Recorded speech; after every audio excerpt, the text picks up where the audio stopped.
આગે કીધું કે દુનિયામાં લાખો ભાષાઓ હશે, દુનિયામાં એ હજારો લાખો ભાષાઓના કરોડો અક્ષરો હશે, પણ એ બધા અક્ષરમાંથી એક અક્ષર માં નીકળી જાય ને એટલે બધી ભાષાઓ નકામી થઈ જાય છે, બધા શબ્દો નકામા થઈ જાય છે.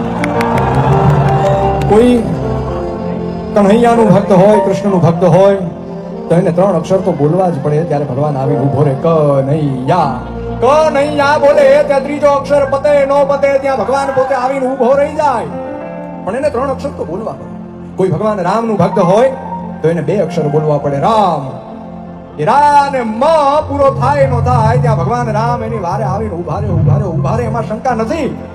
પણ દુનિયાનો કોઈ એકાક્ષરી મંત્ર હોય ને તો એ કેવળ માં છે કે જે માં શબ્દ મોઢામાંથી નીકળે ને એની પહેલા માં આવીને ઊભી હોય કે મારા દીકરાને શું થયું, મારી દીકરીને શું થયું.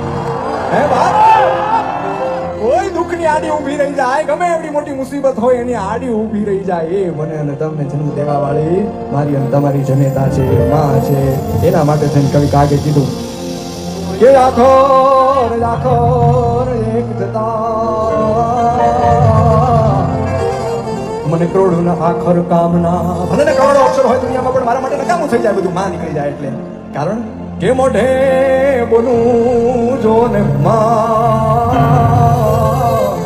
ત્યાં તો મારા કોઠાને ટાઢક વળે, કોઠાને ટાઢક વળે.